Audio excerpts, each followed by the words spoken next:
everybody, welcome to the Ronline Report. You may remember our guest here from a few weeks back, Dave Pulcinella. Amazing amateur bodybuilder.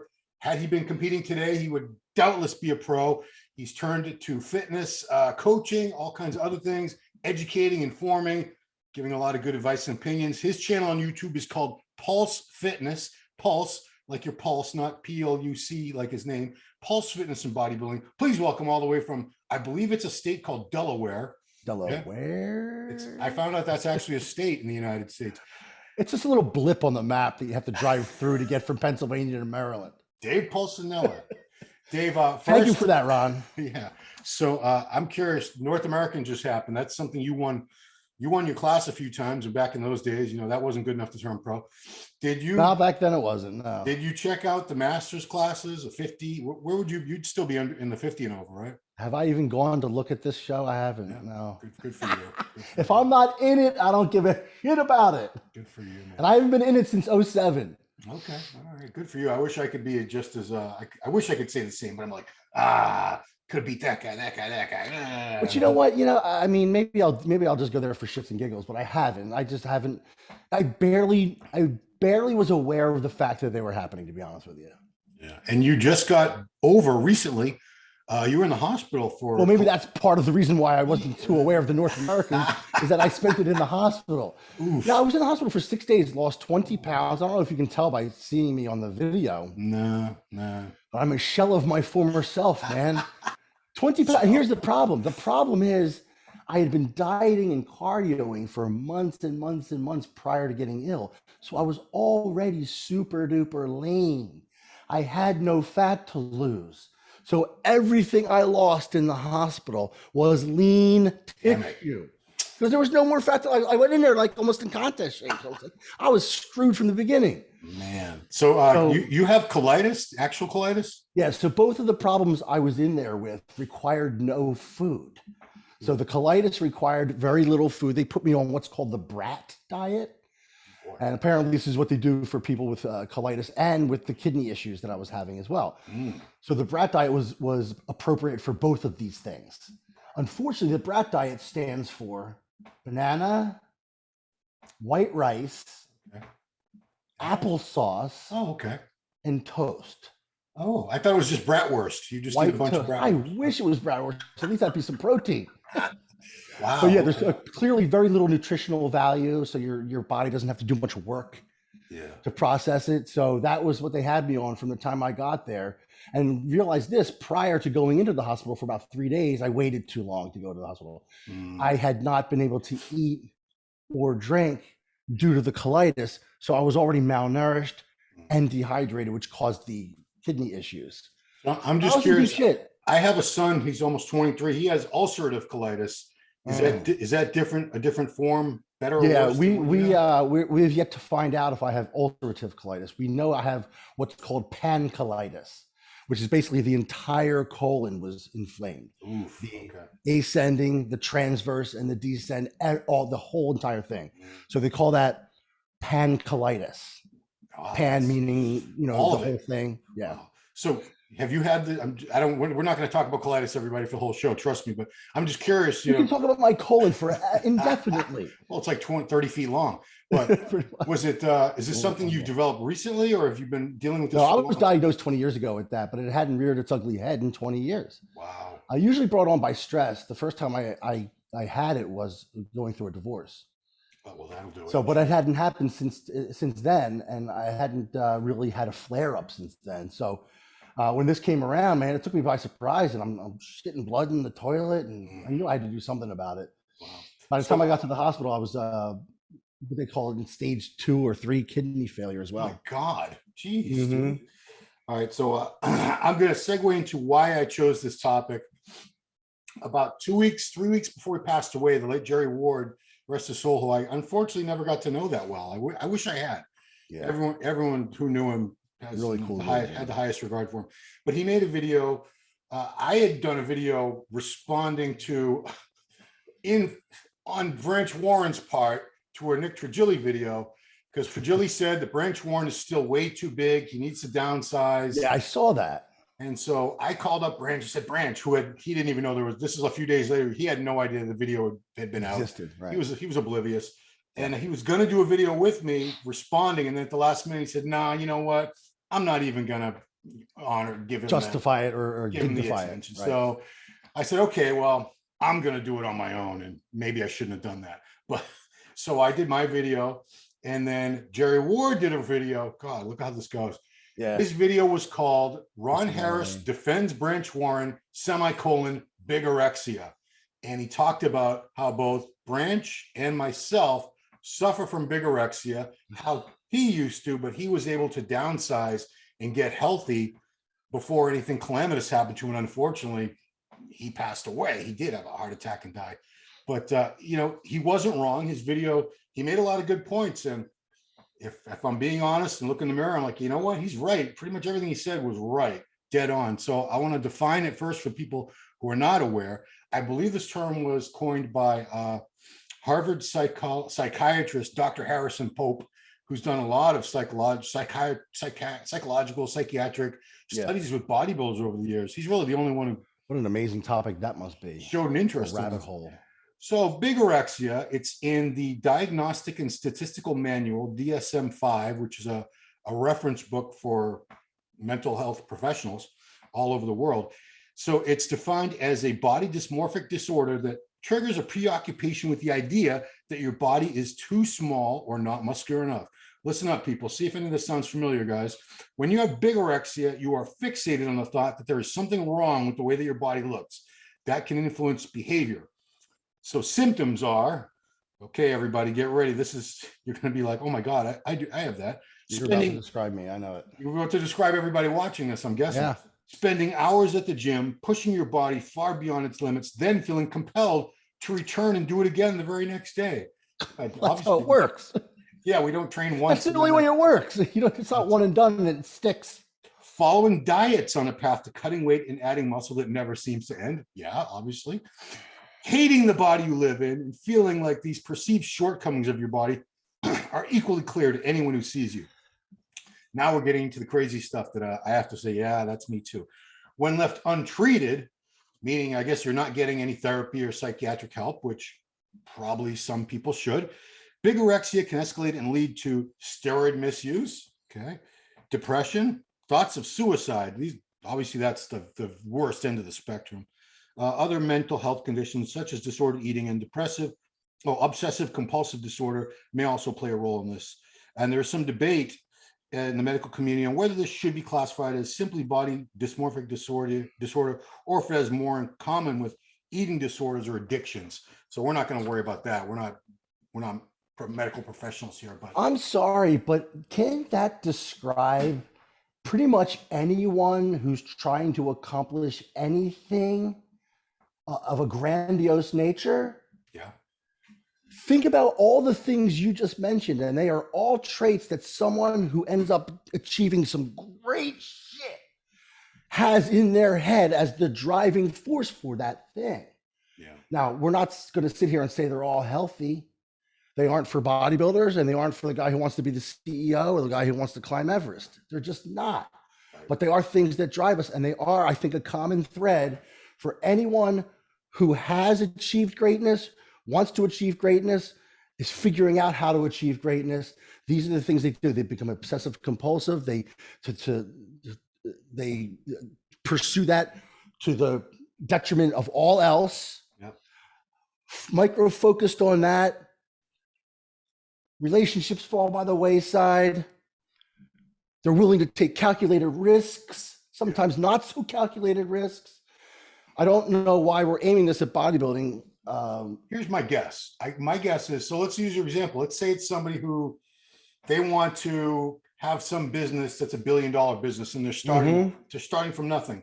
You think they have a balance in their life? These people, it's 24/7. You hear stories about they worked 20 hours a day. They slept on a piece of cardboard in the corner of their store.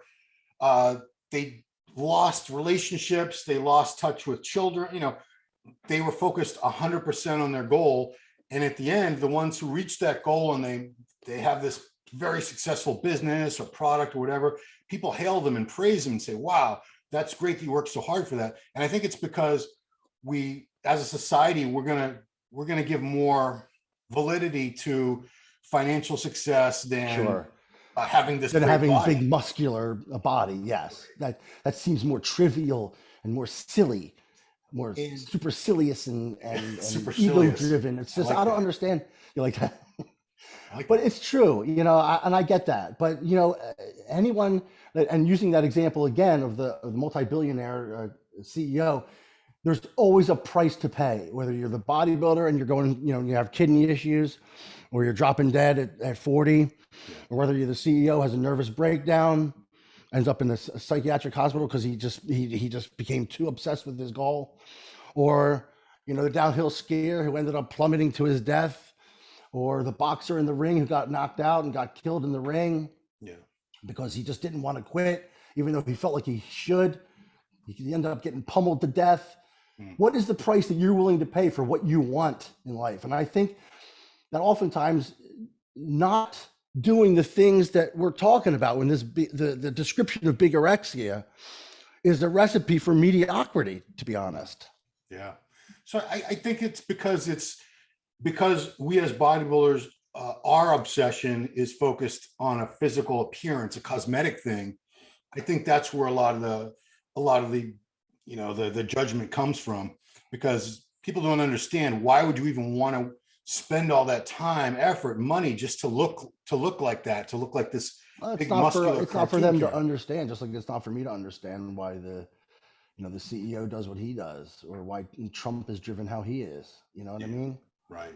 But let's talk I about don't health. understand that. I have to ask you. I can honestly say I've never been satisfied with how big I was, because I never got to be the size I wanted to be. I picked up the magazines, Oh, I and never came close. see, that shocks me, because I looked at the magazines, and when I was a kid, I started looking at Lee Haney, Mike Christian, Gaspari, Barry DeMay, and I never ended up looking like those guys. I never was that big, and forget it. Now that they wouldn't even be anywhere near it.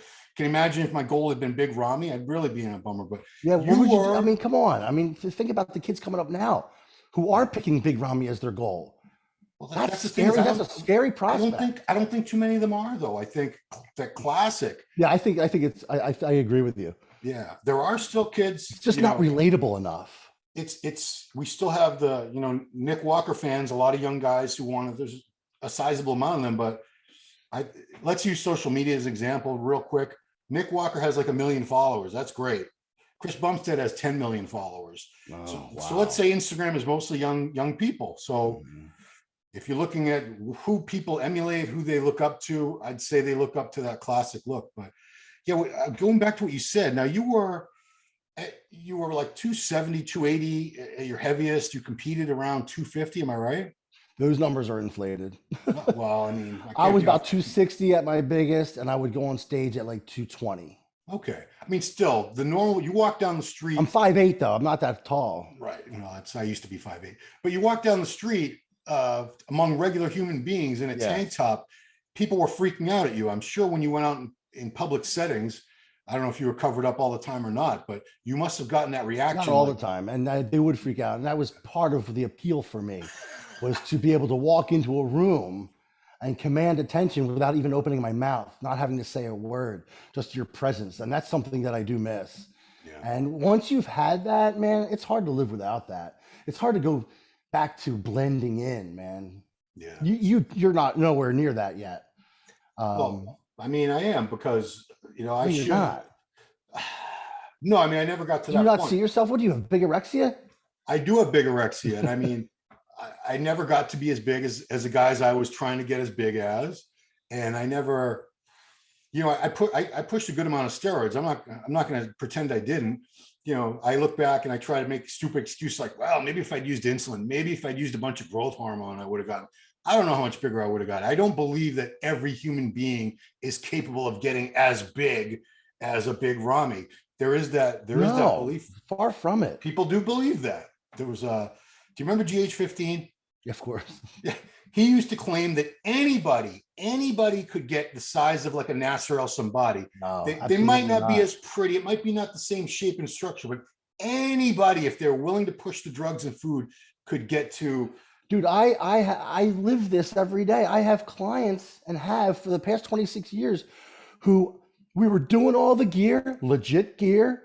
We were doing all the food. I was monitoring them. They were definitely doing it. Their training might not have been the best, but they were pushing themselves in the gym and literally nothing happened. Their bodies had two modes, fat gain and muscle loss. So if they would diet down, they'd lose the muscle. If they bulk up, they gain fat. It was awful.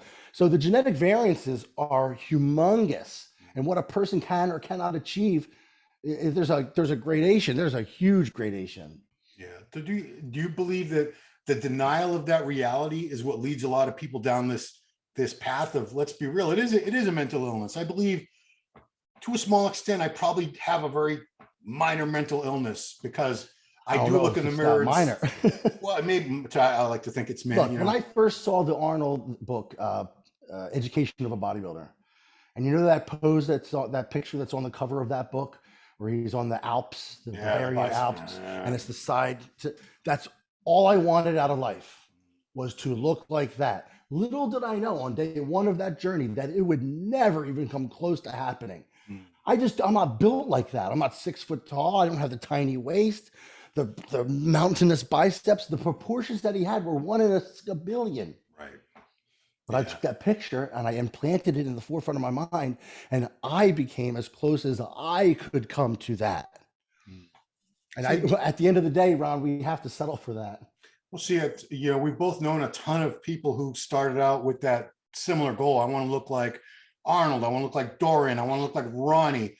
And obviously, none of these people ended up looking like. Well, think about who we were picking as our role models, the best in the world, the best physiques in the world. And we had, I guess, average genetics, maybe a little above average, you and I both. Yeah. But, at the end of the day, we're not the genetic elite any more than I can. I sat down at the piano when I was 12 years old and I just began to play it because that's my thing. Yeah. And you could give somebody lessons for a decade and they still won't be able to play.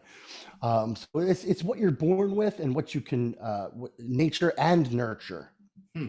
Yeah. So I guess to make this even more personal with us, I get slammed all the time for being on more than TRT. Like, you're 50, I'll be 53 in 19 days now. Okay. People say I get shit on all the time, and maybe they have a point. You should only be on TRT. You're in your 50s. You stopped competing years ago. You have kids. You're a horrible parent. You're a horrible husband because you could drop dead and leave these people without a dad, without a husband. And I'm very, very fortunate. Let's knock on some wood here. I come from very hardy stock. I don't know why. My mother's side, it's all from my mother's side of the family. That means we get away with a lot. I mean, I use this example all the time. I had 2 older sisters that were both heroin addicts. One was able to get clean because she was imprisoned and got clean and she never relapsed. You're forced to, You're forced to. The other one never got clean. She died at 49, but she had already been a full-blown heroin addict since she was about 15 or 16 years old. That's resilient. She should have been, that's resilient. By any stretch of the imagination, she should have been dead many times. Well, I started gear in 1988. Wow. Yeah. I mean, and it's been pretty steady since then. Yeah. And I mean, not too much time. I mean, I would take 3 months off here, every once in a while, 6 months off. Yeah. But not any more than that. So, hardy stock here as well. Yeah. But at the end of the day, you have to, when you get to our age and you're doing what you're doing. And I can't stand the fact that now at this age, when I post a picture, instead of people focusing on how good I look, they're more aiming their comments at, I don't know, just be careful, man. You don't have anything to prove.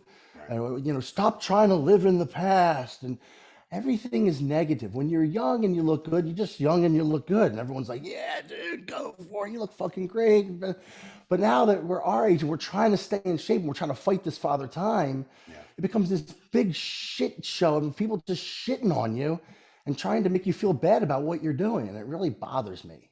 Because you're very transparent about what you use. Always. You don't have to break down your whole cycle, but it's far beyond TRT. Legit TRT is typically between 100, 200, Yeah, it's maybe nothing. 250 milligrams of test. It's nothing. Sometimes they'll do a couple units of growth hormone. My body wouldn't even notice that. That's what I'm saying. When I've done that, You go backwards. you go back. I lose Everything. I lose a lot of muscle strength, this and that. It's not enough for me. It's just like being completely clean. Yeah, this is where I like to be, this level. And they say, oh my God, your chest level is 1,978. Well, that's what you've trained your body to be now. Now we're at the point where, and this is what I tell people, you paint yourself into a corner with the gear. I said, once you achieve a certain level, you're going to have to go to that level again to get, and every time you achieve a new level, that becomes the new norm. Mm-hmm. So keep in mind, if you start off at, 2 grams of gear a week, you're going to end up at 10 grams at some point. However, if you start off with 500 milligrams of just test a week and run that until it runs its course, and you stop getting results from that, which is going to be a long time, and then slowly increase, you're going to get a lot of longevity out of it, and a lot more out of a lot less. But people never listen. Well, let's give those people some credit, because even though they're being negative assholes, they do have a point that, your health, especially as you're into middle age, as we are, it should be a priority. You should be looking at, your lipid profiles, all that, your heart scans, which I do. And I'm assuming that you're on top of all that. Oh yeah, I have to be, man. But you and I both know that everyone has their poison. The person saying to me, "Oh, you really should get off the gear. You should get on," is drinking a 6-pack every night. Or doing something. Look at yourself. Look internally. Aim your look inside your soul and see what is the poison that you're partaking of. Because everyone has one. What is the thing that you do on a daily basis that's slowly killing you? So a lot of the outrage comes from, we have had a bunch of deaths over these past 2 years, and I can't get into COVID and stuff because then they'll cancel my video and delete me from all social media. But what's that tell you? There's something going on. But yeah, thank you. There were cases. It's a lot of guys who were in their 40s that were maintaining as much muscle mass, and that's what the late Jerry Ward was saying about me. He says, this Harris guy hasn't competed in 9 years. I don't know if he had the number right, but it's been 9 years. He looks exactly the same. I said, well, I'm still on gear. I'm still training and we're going to until they're patting us in the face with a shovel. So why is that? So as long as my health, I am paying diligent attention to my health markers and getting these testing, I'm not putting my children in jeopardy of becoming orphans. They're in they're 20, almost 23 and 28 anyway. They're grown ass. Right. But they're grown men. I do understand that there are a lot of guys out there who are not paying attention to those. They're not getting the blood work. They're not getting the calcium scores, the EKGs. They're not doing all that. They just don't want to know. And those are the guys, a lot of them, they are dropping dead, or they are going into congestive heart failure or kidney failure or liver failure because they're ignoring their health, which it's a male thing. I think that's play devil's advocate, though. You could stay on top of your blood work and your calcium score and your this and your that, and still be blasting gear and still drop dead with perfect, pristine scores. Really? Yeah. I mean, what would you die of? That's a good question. I don't know, but because if you're gonna have it has happened where people had good blood work. Yeah. Oh, I know the blood work, but you have to look at the blockage, your calcium, how much blockage you have in your arteries. You know what's funny about that? I had my doctor at the hospital when I was in there. I asked him if I could run the calcium score, and he had no idea what it was. Wow. Yeah, it's coronary artery calcium, CAC score. So that, or they do, I just was at my cardiologist like two weeks ago, had the EKG done. They said, the left wall is a little thicker, the heart's a little bigger, but that's very common for any athlete. I like to consider myself an athlete. We can all debate that if I'm not a pro basketball I never player. Considered myself an athlete. I can't even get out of my own way. I'm in a beauty pageant with muscles, but it's the fact that I don't think a lot of guys out there are on top of their health. And I think a lot of guys, especially if they're really focused, they're still in that stage where they're hell bent on getting to 300 pounds or whatever. They're not going to worry about that, especially if they're younger, because it's not going to happen to them. It's going to happen. You feel invincible when you're young. You can't die when you're young. It's true. That's for other people, for older people. You know, I see the bigorexia, and I feel like there's like a couple branches that branch off that. Like for instance, the female bodybuilders who become men and don't know it. Mm, yeah. I think anything that happens gradually, really, really gradually, you don't see, can lead to this sort of phenomenon. Mm. So, how many times have you seen it, Ron, where a woman's being interviewed and she's like, I just want to say I'm very happy I've maintained my femininity. Yes. And like, you maintained your what? I mean, I'm And not she's got the gonna, bulbous growth nose, you yeah, know, we're not going to everything. slam them, but I know exactly what you're saying. They have to They have a don't wig see because it. their hairline's up here, so they have to wear wigs. Yeah. The growth has made their nose this No, big. nose is all bulbous. The And they don't brows see it because it happens so insidiously over time. Yeah. That's how my gut got big. It happened like 1 little centimeter at a time. And I looked That's down, I'm right. like, oh my God, I think I'm gonna have a baby. That's also why everybody thinks they look younger than they do. That's If the aging process is so gradual, you still think you look like you did when you were 20, but I'm here to tell you, you look every bit of 50. Yeah, that's why we How many times have you heard people be like, I know I don't look 50, and you're looking at them like, you look every goddamn bit of 50. Luckily, I haven't heard too many people because I'd probably be the asshole who said, yeah, you do. But so that's one branch. What was the other branch of bigorexia that you were thinking of? So yeah, the synthol freaks. There we go. The synthol freaks. I'm glad you brought that up. Arms up to you because they don't see it because it's such a slow build up that by the time they get to that, they think that looks like muscles. Right. Yeah. And I mean, where do you stand on synthol in general? I think it's a good tool. You have to really know your anatomy to use it right. And I took so many anatomy and physiology courses. So what I would do is I would use it. I used Esticlean back in the day. Oh, okay. Well, that's very different. Very different, but it's still, you need to know the muscle. I did use synthol a little bit. Oddly enough, it wasn't until after I retired. I was just trying to see what I could do with my arms. And I got them up to like 21.5 inches. Wow. Was that like Trigilli did? He did a video about this a couple weeks ago. He said it's a very temporary thing. You have to keep putting the synthol in regularly. You do. Yeah, you do. It gets reabsorbed, but just not quickly. Okay. So I was using the pump and pose. Okay. I got a massive infection from it. Really? I ended up in the hospital having to get my arm cut open and all that. Wow. That was the end of that for me. But I'll tell you what, when you used it right, I used a little in my outer tricep head and a little in the body. It really brought out the fullness. And it's a subtle thing. A little is a lot with this because it's just a subtle little emphasis on the outer tricep head makes it go from not popping to popping. But if you do too much, you end up looking like Ernie Taylor. Oh, Ernie is nothing compared to these Brazilian guys. I mean, I used no. He just passed away. Whatever his name was. I'm sorry. They called him Brazilian Hulk. Yeah, he was in a couple documentaries about synthol and body dysmorphia. He's a good example of what I'm talking about. I mean, perfect example. He didn't see it. I don't think if you're on Instagram, there's a few Instagram pages just dedicated to synthol freaks. I wish I knew a couple off the top of my head, but they think they look good. They're strutting around. They look good. It's usually Brazil. They're usually strutting around like in a mall with a stringer tank top on with, the traps up to their earlobes. Right. And the arms are like the biceps are hanging down to the wrist because they're. And then the little spindly forearms. Like they don't think, well, if I had upper arms this big, my forearms would probably be bigger too. Did anyone ever try? I wonder, did anyone ever try? No, I don't think you should either. I don't think you should do it at all. But I wonder, is the tissue, because your forearms are like the calves, they're so dense, the muscle tissue.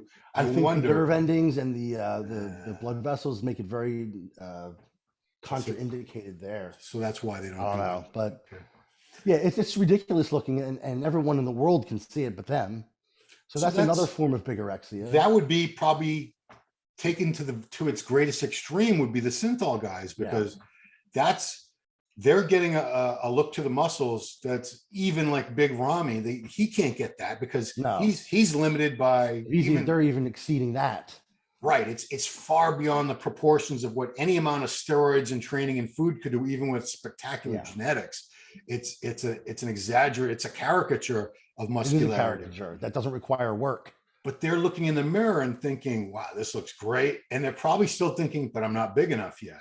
Like the people who are covered head to toe in tattoos. That didn't start off with you being covered head to toe.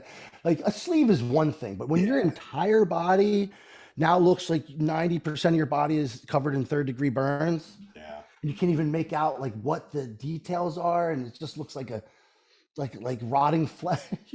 I mean, they do that. And then again, I turn to Instagram for my reference point because I follow pages of like body modification just for shits and giggles. Cause I'm like, Yeah. oh my, how could somebody do that? So you'll see people that have done what you said, head to toe, every inch, every millimeter of skin is tattooed. Every millimeter. Then there's piercings. Then they have fake horns implanted. Fake horns, yeah, right. They tattoo their eyeballs now. Have you seen that? I've seen people with all of these things. Now that is something that is definitely the snowball effect over time, and it didn't start off there. There's no way that their goal in the beginning was to end up there. Right. Yeah, I would imagine they probably got like a little butterfly and go, you know what? This is addictive. Yeah. Get one says mom over here. So I guess my question to you is, in your opinion, when is bigorexia a problem that would need to be addressed, when somebody probably should get some sort of counseling or therapy? Something needs to be done. At what point is it that bad? I think it's an individual matter when it becomes something that you can no longer tolerate. It's not hurting anyone else. It's just hurting yourself. So at some point you have to see it as a problem. The problem is that most of the people with bigorexia don't see it as a problem. They don't even think they have a problem. They don't even think they're big. So it's going to be hard to convince them to go get help for something that doesn't seem to require help. True. I mean, I can remember, you've probably known guys, the perma bulkers. Yeah. I've known a few of them that I think everyone I can remember, I think they're all dead. Yeah. Everyone that I'm going to name some perma bulkers. Oh God, there was a guy named Abel back in Pasadena. They never competed, so you wouldn't know who they were. But I've known guys. I see. Just to give an example of the bigorexia, there was a big Mexican dude at a gym I used to train at in Pasadena, California. You know, they had heat waves there before the rest of the country knew what heat waves were. It would be 100 degrees outside. This guy would walk in the gym with 2 sweatshirts on, full sweatpants, sweat pouring down his face. He would never, ever, he had a string tank. No, that's a disorder. He cut the neck out so you could see he had a tank top underneath, but I never once saw what this guy looked like ever. He had to be about 350, 400 pounds. He was tall, wide. But he would never show off the fruits of his labor. Never. And he always talked about competing, but he's like, I'm not big enough yet. Yeah. I'm like, dude. I've known people like that. Their physiques are phenomenal. They're always covered up. They're always going to do a show. Yeah. But they never do. And then you get the little peanuts. What is that? What is that mechanism, dude? What is that mental mechanism? That's big. I think that's exactly what we're talking about. I think that's bigorexia. They look in the mirror and said, no, I'm still not big enough. Victor Richards. Well, he was always showing off what he had, but he never competed. Right. Nigerian, by the way. Why does Kai Green always cover up in the gym? He's never uncovered. That's a good question. I actually got to train with Kai in April at the Redcon gym in Boca Raton. He was on my bucket list. One of the people I always want to train with. Mm-hmm. But again, it's hot out there. It's Florida. It was like 90, 95 outside. Always had the hoodie on. He always wears tights. I've never even seen him in shorts. Tights aren't that you're not going to sweat to death in tights, but the hoodies, he would not ever. He got all pumped up, and I talked to him about it. I think we even got it on camera because Redcon did a video, and he says he doesn't like the attention. He can't really focus on his training if he sees people staring at him. He takes his shirt off for certain video shoots and certain posts he makes, but most of the time he's all covered up. And with some guys, I think maybe it is humility, like they don't want to show off or whatever. But I think in most cases, they don't feel like they're worthy of being seen. I don't know. I think it goes deeper with him. I don't know. My brother told me that when he was filming Day in the Life, Kai Green, and he was in his apartment in Brooklyn, it was like 100 degrees out. He had no air conditioning or fans on in the apartment. In fact, he had all the burners on in the kitchen, even though he was only using one of them to cook. And it was 1,000 degrees in there, and he had his hoodie and his sweats on. And my brother was dying in a t-shirt and shorts and just didn't understand how he could do this or why he would do this. He never got really a good answer from him. Yeah, I love Kai, but it's hard to get an answer out of him. He'll answer, but it's not going to be the question you asked. His pool runs deep, and you'll never be able to swim in it. I'm stealing that. You just won't. Man. So I guess, bigorexia is, as far as I'm concerned, it's a problem if it's going to impact your health. And I think for a lot of people who are not as fortunate as you and I, it will impact a lot of people's health, because trying to reach the size, if you're chasing big Rami size and you're a regular human Right. being, what are you going to do to get there? I could say what's it going to take to get there, but there's nothing that's going to get you there anyway. But in your little Nothing. delusional brain, how far are some people going to be willing to go? What risk are they going to be willing to take? Will they take a gram of tren a week, 2 grams of tren a week? Will they take, 3-4 anadrols a day? Will they do 100 units of insulin a day? Will they? I'd say yes to all of that. And you can't save someone from themselves until they're ready to save themselves. You cannot be the one to force it on someone who still feels like they're doing the right thing. And they do. They feel like they're doing the right thing because this is, I'm willing to, no stone unturned. And that's all you see, all the positive messages about not giving up and leaving no stone unturned and doing what you have to do to succeed. And then you look into the cycles of these guys and you see them running 10 grams of shit. So what are you going to do? Yeah. You're going to run 10 grams of shit. So getting back to the original, when I was talking about when I was copied and pasted off the interwebs, they said it could be considered a form of addiction. I actually do think it is a form of addiction. I've been accused many times by people who have no picture and no posts. These people that make the accounts. Right. Those people. Oh, I can't stand those guys. I assume they're all males. But they said you're addicted to steroids, and I'll usually block them or come back with some smart ass remark. But if I really think about it, I'm kind of am addicted to steroids, because what would I do without it? There's a little grain of truth there that you don't want to hear. It is true. I am addicted to steroids, because what's an addiction? It's something Well, just you can't live don't without. deny it. Don't deny it. Say, yeah, I am. Well, what are you addicted to? You're addicted to something. True. And it's probably not good for you. We all have like I said earlier, we all have our poison. What is yours? Yeah. Look deeply into yourself. Figure it out. You're doing something that's going to kill you. Yeah. And I guess the other argument, or the other point of discussion might be, and we can both probably relate to this. Who would we be? What would our lives be like if we had none of this muscle anymore? If we just dropped, if we went back to, I don't know what I would weigh, what I would look like. When I came out of the hospital, I got a taste of that. So what was that? So that's a good example then. What was that like? I felt awful. I mean, all my shirts were hanging on me. My face was drawn. My neck had like these old man strings on it, like all inside of a week. And I was just minuscule. The good news was I was shredded, like see-through. So it wasn't like I was skinny fat, which really would have fucked me up. True. But I was 200 pounds. Wow. For the first time in decades and decades. And it wasn't fun.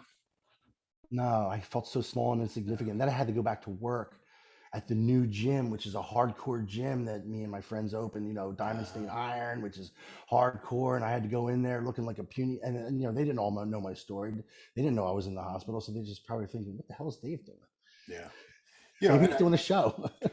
So people, you like to look this way. I like to look this way, but people will say, why do you need to look this way? You're not competing anymore. There's no reason. There's no valid reason for you to still carry that's all bullshit. that How muscle. come competing is the only valid reason? Why is that? Why we were bodybuilders long before we stepped on the stage. I know I was. Yeah. And I was a bodybuilder long after I finally stepped on stage. I mean, that's just who I am, and that's who you are. That's what makes us tick. Yeah. I have a problem with people who think the only valid reason to do this and to diet and to train is to do a show. Far from it. So my presence in a room, once you experience that, it's hard to go back. Yeah. It really is. I mean, I have no reason. There's no reason. I don't make any money off my physique. I never have. Right. Never will. I'm never going to be as big as these guys I'm around anyway. It's not like I'm trying to be Jay Cut, these guys, Kai. That's a different. But it satisfies you. I like being as big as I am. I wish I could have got bigger, but I wouldn't want to be a lot smaller than I am now. Yeah. And, I've had this argument with people, and I put it this way to them. Say there's a 50-year-old woman. Say she works out, stays trim, gets her lashes done, her nails done, her hair done. She's got the Botox, she's got the fillers, she gets her lips done. Every 20-year-old, 25-year-old guy in the world would still want to bang her. I know that's not the worth of a human being, but she's still hot, and that makes her feel great. You take another 50-year-old woman who basically gave up 20, 30 years. Let's say she gave up 20 years ago on trying to look good. Her hair is completely gray, wrinkles. She's done nothing about it. She's got the jowls. You know, it's a saggy, like women when we were kids. A 50-year-old woman was old, right? That was old because they weren't trying to look good. Grandmom. They were moms, grandmothers. They weren't trying to keep up an appearance or trying to look attractive anymore. Things are different now. But if you're a woman in that category, still trying to look great. My wife's 51. She's slamming hot. She's banging hot, and I don't see anything wrong with that. And I don't see how it's so different from a guy in his 50s. Is it really compromising their health to do all that? And that's I guess that's. I think that's the difference. It's like no one's dropping dead because they had Botox. True, that's true. You know, because there's your point. People say your heart, your liver, your kidneys, they're taking a beating. You're taking years off your life, dude, by being on all this gear and just being bigger in general, because we know big dogs don't live anywhere near as long as small dogs. So why are you taking these years off your life? And you can get into the line. Would you rather live, 50 years as a lion or 150 years as a lamb? Right. I was going to use that. Sorry, I stole that from you. You just stole it before I could even do it. It's quality of life. Exactly. And that's a good question. Right. So what do you say to that when someone says, Dave, you would have lived a lot longer if you hadn't been a bodybuilder? That's very, very possible. I hope it's not true. I mean, I do what I can. If you think about all the healthy things that go along with the lifestyle that I lead, the pristine diet most of the year, the gallon of water a day, the vitamins, the minerals, the weight training, the cardio that I do year round. I mean, it's all the only freaking thing that I do that could be detrimental is the gear, but that facilitates everything. Right. It's a quandary, isn't it? It really is, and at the end of the day, you just hope that the good and the bad kind of equal each other out and they cancel each other out and you end up, living to 90 anyway. Well, that was my next question for you. How long? It's a silly question, but how long do you want to live? I don't want to outlive my health. Okay. In other words, I don't want to continue to exist in a state of horrendous health, but I'm alive. Yeah. That's not life to me. Life to me is I have, I can move and walk and go places pain-free for the most part, and enjoy my life. That to me is living. I don't want to live to 90 or 100 if I'm decrepit. That's it. I mean, say I live to 70, 75 or something. I'm already almost 53. So that wouldn't be a whole lot of time left on this earth. Not a whole lot, no. But would I rather do that than live another 20 years past that? Let's say to 95. Because people always talk about, I'm going to live to 90. I'm going to live to 100. What if those last 20 years, let's say 15 to 20 years of your life, you're in a nursing home, someone's changing your diaper for you. Yeah, that's not living. You can't walk, you're watching TV all day with a bunch of other old farts. I mean, you have no sex anymore. I'd rather be strong, virile, healthy, muscular for a shorter amount of time than be old and decrepit. Yeah, but then when that day comes, when you are about to die, you'll wish for that extra 20 years. I'm sorry, you just I think about death a lot. I really do. The older we get, the more I do too. My nephew's wife just died in a fall in her house. Just like, whoa. Yeah, broke her neck, like out of nowhere. So I mean, I've seen people just die suddenly with no warning. I've seen other people linger with cancer. People in my family, we've seen it all. Once you're in your 50s, guys, you've seen a lot of people around you die. Well, I had a lot of time to reflect on death in the hospital that week, especially in light of the fact that here I had two of the things that a lot of the people who have dropped dead have had.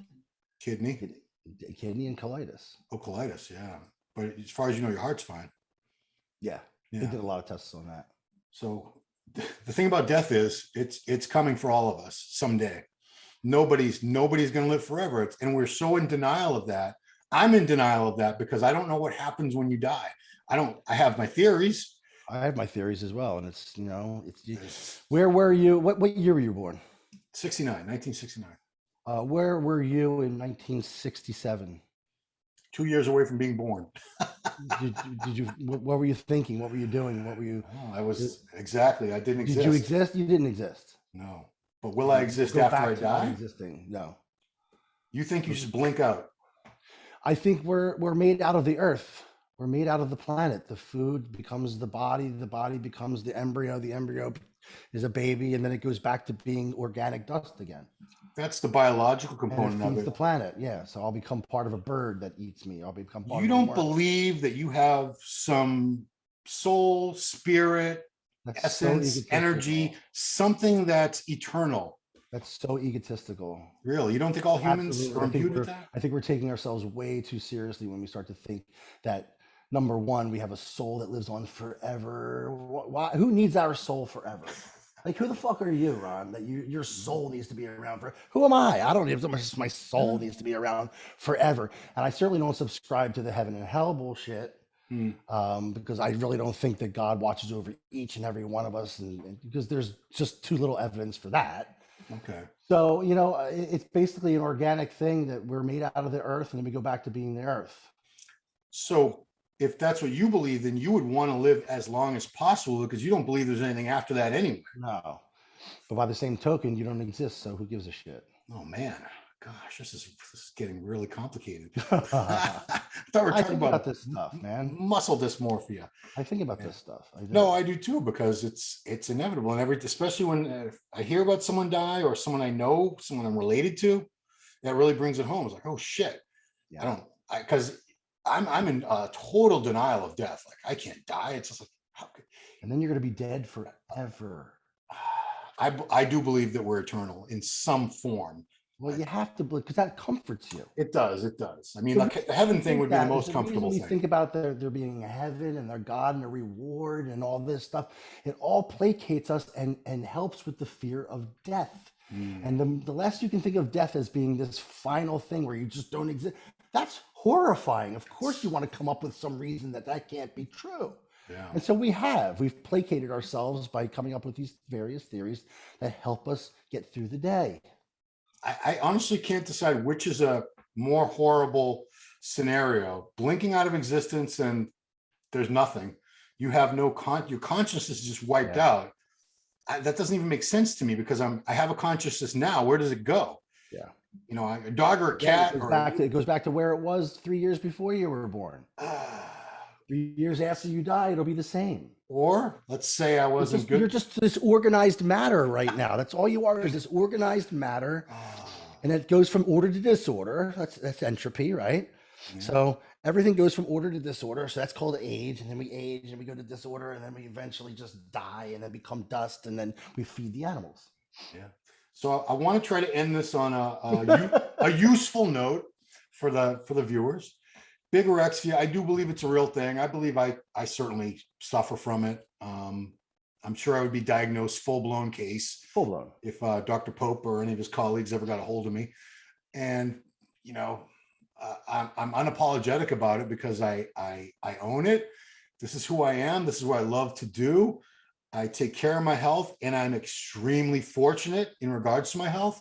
I don't, this is another case of, you know, I'm not advocating, I'm not saying do what I do. No, no, no, no, no. Don't try this at home, folks. No, you're not doing that. You might not be able to be on gear for 30 years and still be okay. You probably won't be. You probably won't be like me. And you know, it's like there's some 100-year-old guy out there that's been smoking a pack of cigarettes a day, doing shots of whiskey every day. He's like, well, I'm That's cool. the secret to my longevity. Right. Yeah. It's you have to just be accountable for yourself. You have to be accountable for the people that love you and that count on you, that depend on you. And it's all about taking care of your health. If you're on top of your health, then you're okay. As long as you're truly on top of your health, not just, I'll get blood work done once a year and everything's fine. No, got to get the heart scans. A lot of guys live in denial of that. They don't want to know the results because they don't want to have to make the appropriate lifestyle adjustments. Oh, 100%. I mean, I could easily just stop going to doctors and like, everything will be fine because You just wish it into existence. I'll be honest, I'm afraid they're going to say, Yeah, I would stop if I saw serious problems, I would stop. That would cause as many problems as it solved. I would not be Think happy. about how what a mess you'd be if you went off of everything. Well, I'd still be on Inside of a TRT. year. I'd stay on TRT, or What the I'd hell's be that going on. to do, Ron? Exactly. I mean, keep I me don't think from. it'll do much. I think your TRT would have to be about 600 milligrams. Well, I'm on like, that's the thing is like people freak out because I tell them I'm always on 400 milligrams. And like, oh, And you're that's gonna like, die. that's baseline for you at this point. Yeah, they Anything don't below understand. that is off. They all call that abuse. And for a lot of people that would be abuse. Their their hematocrit, they would be in horrible health after probably 6 months on 400 milligrams straight of test. I'm fine. I am. Yeah. And I bump it up. I'll add Deca on it sometimes. Yeah. They get mad when I say sometimes in the summer I'll add some Tren, and they're like, oh my God, Tren. Yeah, I know. But I get crucified for using that still. yeah, but I mean, if you're truly monitoring your health, it's okay, I shouldn't say it's okay. I'm not going to give a blessing for it, but you're not being irresponsible. But if you're being one of those people who avoids the doctors, just in denial, just hopes everything's okay because you don't want to hear the doctor say your kidneys are failing, your heart says you got to get off all that shit, and then they're going to go, oh no, I'm 250 pounds. I'll probably be 200 pounds in 6 months if I stop all this shit. And then you definitely will be. Yeah. And a year after that, maybe I'll be 180. And oh my God, who am I without all this? Look at Kevin LeBron, how small he gets.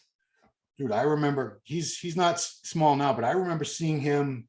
I've seen him small. I saw him one time. He was about 200 pounds. Yeah. And he was in a suit and it was hanging off him. And someone said, there's Kevin Levrone. And I looked at it, I said, he looks like Kevin, but that's not Kevin Levrone. I said, it looks a lot like him. And I walked over and I'm like, oh my God, that is Kevin. And he didn't care. He would go down to nothing, and then it just doesn't matter. He can come back in a heartbeat, and he knew it. Yeah. So he's somebody, but he could live. And like Dorian's another example of someone. Dorian's lost pretty much all that muscle. He's cool. He doesn't give a shit. Doesn't seem to give a shit. He's living his life. He's friggin' mountain biking and doing ayahuasca, and he's got the hot Brazilian wife. He's living the life. But he stopped when he still had enough function left. But not everyone's like that. Not everyone. No, like look at Ronnie. There's very little function left. Yeah, Ronnie's still trying to go in there and be Ronnie Coleman. Yeah, I mean, I think he had just had like a back surgery. He was like leg pressing again, like a week later in the gym. Why? Oh, that's not for us to understand. But the same mechanism that does that, the same mechanism in his head that is causing him to do that is the reason he was Ronnie Coleman in the first place. Right. And who am I to judge? To not separate the two. Exactly. I can't judge. I can't judge anything near what he achieved. So what the hell are we to talk? Why are you still training heavy? Why are you still trying to carry all this muscle? You're over 50 years old, dude. I hear that a lot. Grow up. Grow up. I grew up a long time ago. I don't think I'm actually shrinking. I'm not getting any taller. But I don't know. Growing up, it has to do with what makes you tick, man. Yeah, well, I can only imagine all the comments, guys. You can say what you want, and I'll respond to them. And they will say what they want. That's what YouTube's for. I encourage it because that's why you can't make a video like this and say nobody say anything. Yeah. Don't say anything bad about me. Don't disagree with me and don't call me any names or say I'm this or that. You guys, you're free to I don't care. If it's really hurtful. If you hurt my feelings too bad, I might delete your comment. I'm warning you right now, guys. Jeez, dude.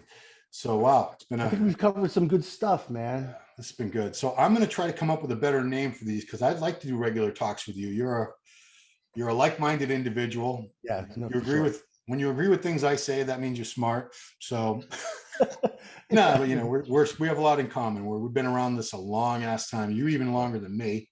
Yeah. Which is I don't run into too many people. I'm at that point now where it's rare that I find people who've been doing this longer than me. It's the older you get, that they become scarcer and scarcer, obviously. The truth, man. So it's cool to have you. I've seen so many come and go, so many thousands come and go over the decades. And I just, it's something that's been a constant in my life and always will, it's not a passing fad.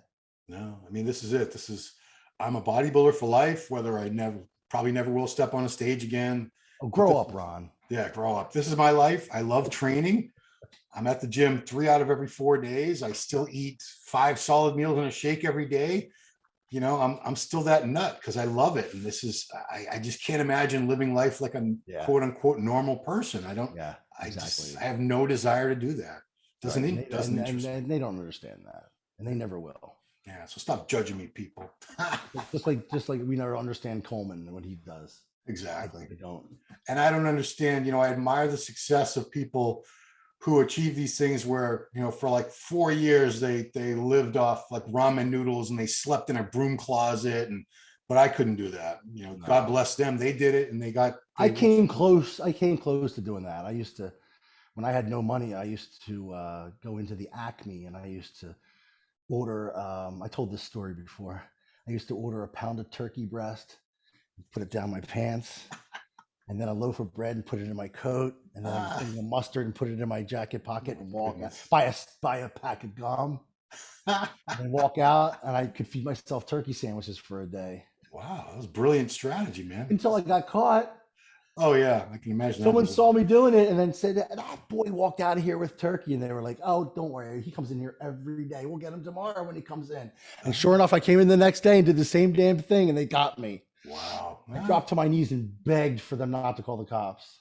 I mean, you were stealing turkey. It wasn't like you were stealing diamond bracelets. Exactly. I was just trying to live. They let me go. I had to pay it all back though. Right. Yeah, I mean, we do what we have to when we're starting off. And I actually competed on turkey sandwiches back then. Wow. I remember competing on canned tuna. Yeah, canned tuna. Oh, gross. Turkey sandwiches, canned yams I was using for. Oh, God. Disgusting. Yeah, it was all I could afford back in those days was canned tuna and baked potatoes. So I think that was like every meal was tuna and potato, tuna and potatoes. Works. It's just protein carbs. Got ripped. Yeah. Simple. All right. So Dave, thank you so much, man. This has been a really fun conversation. I want you guys to go to his channel, Pulse, Pulse, Fitness and Bodybuilding. He drops a lot of wisdom on that channel for all you young cats who need to hear it. A lot of experience. I like to say cats, makes me sound cool. So that's it, man. Dave Pulcinella, thank you so much. Appreciate the conversation. We're doing this before Labor Day, so have a great Labor Day. That's the thing we have in America. Nobody knows what it really is, but we all try to go to the beach and get drunk or something. Anyway, that's it, man. Thanks for watching. Thanks for having me, man. Ronline Report with Dave Pulcinella, and we'll see you next time.